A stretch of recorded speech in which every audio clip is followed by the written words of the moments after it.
Decorating in New Horizons is really hard. From graphical glitches to items with insanely large hitboxes, there are things which make trying to decorate the perfect island way harder than it needs to be. When decorating is this hard, you may be worried about making a mistake or not knowing where to start with your island. You honestly aren't the only one to think like this. I've made plenty of mistakes whilst working on my own islands, and I've learnt quite a few things which make island design easier overall.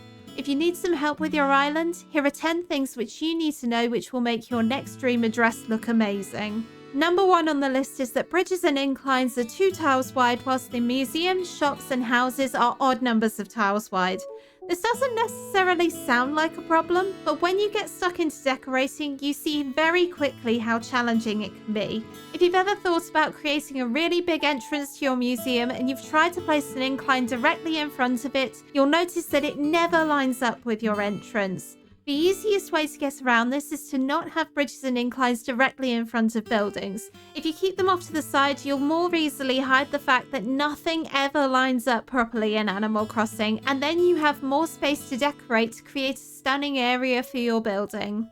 If you're struggling to work out where to put your bridges and inclines, you can always use number 2 on this list, which is to use the in-game path tool to map out the size of your buildings and your bridges and inclines before you move anything. This is something that has genuinely been a lifesaver for me and many other island designers, because you can use the in-game path tool to count out the number of tiles you need for your shops and bridges, and also check that you're still going to have enough space to walk around and decorate your building before you go through with the hassle of moving everything into what you think is going to be the right position, only to then realize it ends up being 1 tile out.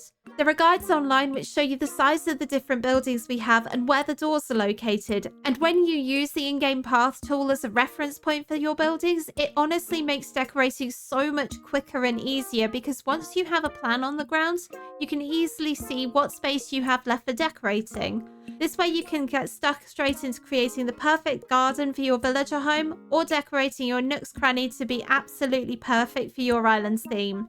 Don't forget that we have quite a few different path options in New Horizons, so you don't have to stick to just using one type of path to plan out your build. If you need to have a clear distinction between where a building is and where a bridge is going, use one type of path for a building and a completely different one for a bridge. The third tip is to use Mario pipes to get around your island quicker. So many players write these off because they aren't exactly the prettiest things to look at, and you definitely don't just want them lying around unless you're planning a Mario-themed island, but they're incredibly useful for navigating your island. In order to get the most out of the Mario pipes, you'll need to order at least 2 from the Nook shopping portal, but I would recommend you order 3, and you'll see why later in this list. Place one right by where you're working and another one near your airport, so if you're doing any last-minute Treasure Island runs for items, you can hop straight into the pipe by your airport and go right back into decorating. This is so helpful if you're working on something at the back of your island, as it can be a really long walk to get back to your build. As much as you may enjoy the run back to a build, if you want to save yourself a little bit of time when decorating, or if you want to stay focused on what you're working on, placing down a couple of Mario pipes will dramatically help you out with decorating. Number 4 is something that I don't hear many people talking about, which saves me a ton of time in decorating, and that's to set up a decorating station somewhere on your island. Mine contains the bare essentials I need to be successful at decorating: a storage shed, a crafting table, a trash can, and a Mario pipe. By keeping all of these in one easy to reach location, you can then quickly grab items or customization kits from your shed, customize an item at a crafting bench, throw away anything you don't need, and hop straight back into a pipe to go back to your decorating. Some players prefer to carry these around in their pockets and drop them as they're working on an island, but I wouldn't recommend this for 2 reasons. The biggest reason is because carrying these things removes inventory space from other items that you may want for finishing a build, and we already know how frustrating the pocket space is in Animal Crossing without this. The second reason is because it's the fastest way to lose a storage shed on your island. Trust me, there's nothing worse than realizing you left it somewhere and you can't remember where you last saw it. So now you need to get another one from a treasure island, only to eventually lose that one again. Number 5 on the list is to do with terraforming, and specifically how to remove your cliffs and rivers fast. If you've ever tried to chip away at cliffs to get your terraforming to look right, you'll know that this can be a slow process, and if you're only removing one half tile at a time, you're going to be there forever. Instead, dig out every other row or column in your terraforming first, and then take out everything you've left behind. Why do it this way? When you work one line at a time, the game naturally wants to round out your square cliffs and rivers, only removing a half tile of terraforming every time you press A. By removing every other line instead, you prevent your cliffs and rivers from rounding off, and you can remove a full tile of decorating every time you press the A button. This saves you a ton of time in what is already a long process, so you can get back into decorating your build sooner. Have you been struggling with decorating a section of your island? Perhaps there's a filler area which isn't working, or is it that you don't know where to start with a bigger build? Then this tip may be for you. Start decorating from the back of the build and work your way forwards. No, I don't mean to literally start decorating from the back of your island, but that's always an option if you want to do it that way. You can decorate your island however you like, but I love starting at the back of a build because I find it easier to step away from what I'm working on and get another perspective on the build before adding down a ton of items. If you're working on a forest or a dense tree line, this is incredibly helpful because you can see where the gaps in your trees are which need filling before you move on to another area to decorate. If you are struggling with decorating and you haven't switched out how you put your items down, you may want to give this one a go and see if it makes a difference to how you feel about decorating. Number 7 on the list is to use trees of different heights in your decorating.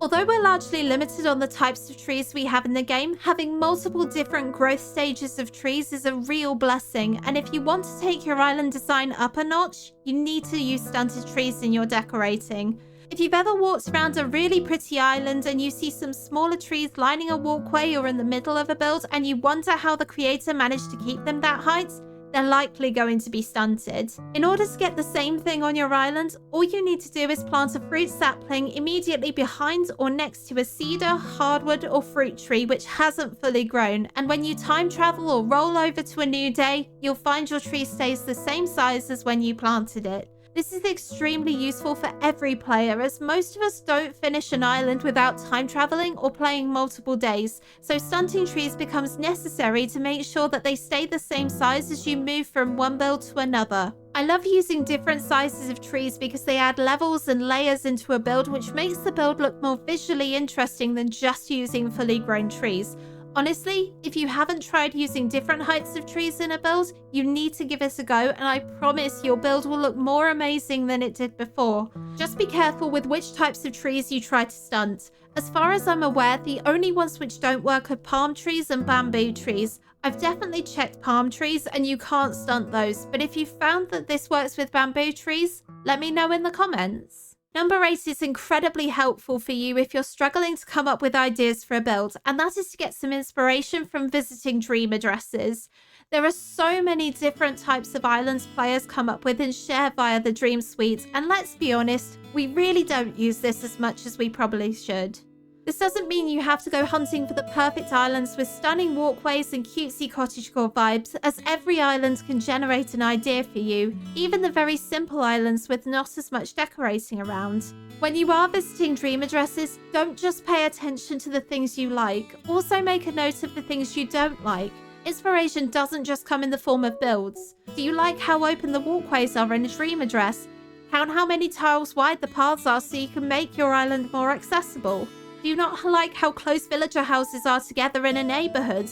Now you know you need to leave extra space to create the perfect gardens you want on your island. If you don't have Nintendo Switch Online, you're not left out of this either.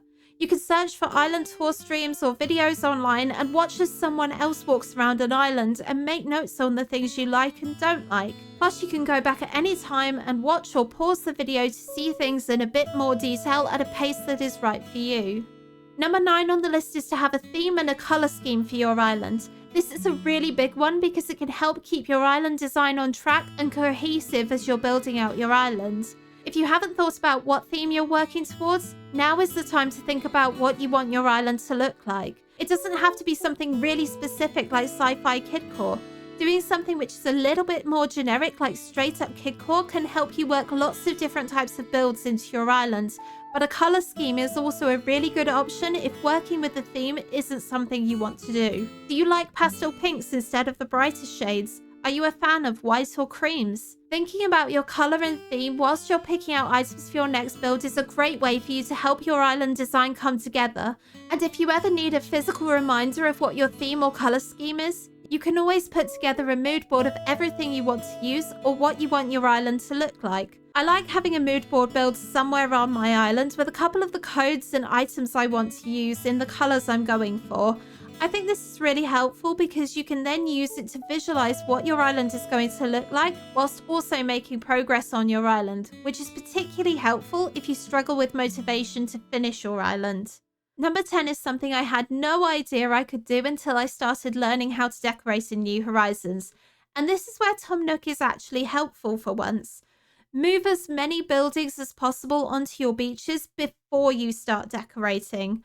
By doing this, you give yourself extra space to work on your island and more time to think about where you want everything to go. I know, Tom Nook charges a fortune to move everything, and it can be a nightmare when you can only move one building at a time. But seriously, for the amount of time and planning this can save you, it's well worth doing.